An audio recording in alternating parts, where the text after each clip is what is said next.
Peut-on faire confiance à son routeur? Avant de répondre à cette question, parlons géographie. Connaissez-vous les îles Canaries et la géographie de cet archipel? Vous vous demandez certainement pourquoi je vous pose ces questions. Eh bien parce que ça a son importance pour la Mini Transat 2021, notamment sur Virtual Regatta. Vous le voyez à l'écran, la première étape, elle va des Sables d'Olonne à Santa Cruz de la Palma, et ce nom, Santa Cruz de la Palma, est l'objet d'importantes confusions. Pour le comprendre, un mot sur la géographie des îles Canaries. Les Canaries sont composées de 7 îles et de 2 provinces. Ces 7 îles sont Lanzarote, Fuerteventura, Gran Canaria. Ces 3 îles, elles, font partie de la province de Las Palmas, et les 4 îles restantes, La Palma, Tenerife, La Gomera et El Hierro, font, elles, partie de la province Santa Cruz de Tenerife. Et c'est cette province qui va nous intéresser. La capitale des Canaries, la ville principale, c'est Santa Cruz de Tenerife, sur l'île de Tenerife, dans la province de Santa Cruz de Tenerife.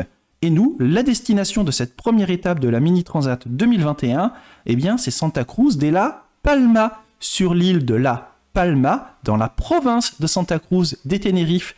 Et cette proximité de nom, Santa Cruz de la Palma, sur la province de Santa Cruz de Tenerife, et Santa Cruz de Tenerife sur l'île Santa Cruz de Tenerife, eh bien ça a créé une très grande confusion du côté de vos routeurs. Avant de vous montrer sur quel routeur et comment corriger, je vous remontre bien l'endroit où l'on arrive directement sur Virtual Regatta. Vous aviez le nom des îles tout à l'heure, on les retrouve. Vous avez ici l'île de Tenerife, ici l'île de La Palma, et l'endroit où on arrive bien sur Virtual Regatta, eh bien c'est Santa Cruz de la Palma, juste ici, et non pas Santa Cruz de Tenerife, qui se trouve à cet endroit. 2 îles qui sont distantes, et là on peut utiliser l'outil règle quand on est VIP, distantes de 75 000 nautiques. C'est pas du tout au même endroit, on arrive bien sur cette île. C'est également sur cette île, je peux vous le montrer directement sur le site officiel de la Mini Transat que l'on arrive. Vous voyez bien l'aire d'arrivée à Santa Cruz de la Palma, de toute façon le nom est indiqué juste ici, ce qui n'est pas sur l'île de Tenerife. Donc vous comprenez bien, vous allez me dire, non mais c'est bon projection, on sait où on arrive, où est la difficulté? Eh bien la difficulté, elle est sur vos routeurs, que ce soit Zezo ou VRZen, puisque vous pouvez le voir, je débute tout d'abord par VRZen. Si l'on route à l'arrivée, à Santa Cruz, eh bien on arrive sur le Santa Cruz de Tenerife, et non pas sur le Santa Cruz de la Palma. VRZen se trompe d'île, Zezo n'est pas en reste non plus, puisque vous le voyez, quand je fais Go to Santa Cruz, c'est-à-dire la destination d'arrivée, eh bien là encore, je suis à Santa Cruz de Tenerife, les 2 routeurs qui se sont trompés.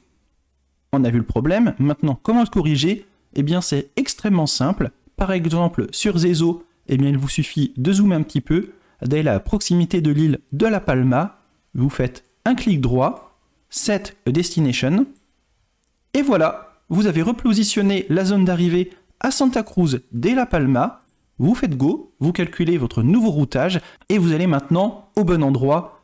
Donc pour le moment, tant que vous n'avez pas passé le cap Finistère, il n'y a pas trop de difficultés, mais si vous en rendez compte un peu trop tard, vous allez risquer de vous rajouter beaucoup de chemin. Quand on ne va pas au bon endroit, on met plus de temps à arriver, c'est extrêmement logique. Sur VRZen, c'est la même chose.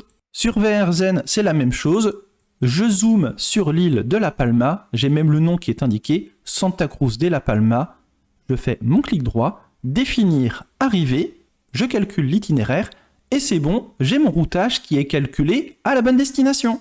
Et voilà, c'est tout ce que je voulais vous montrer dans cette vidéo. Je ne doute pas que les développeurs de Zezo et de VRZen corrigent rapidement cette petite coquille, mais si ce n'est pas fait, faites-le manuellement, ça vous évitera des déconvenues. Je vous remercie d'avoir suivi la vidéo. Si vous la regardez sans être abonné, eh bien n'hésitez pas, faites-le, le petit abonnement ça fait toujours plaisir. N'oubliez pas de la commenter, de la liker et surtout de la partager pour éviter que d'autres skippers se fassent avoir. Donc cette vidéo, je compte sur vous, on la partage en masse. Moi je vous souhaite une agréable fin de journée et surtout, bon vent!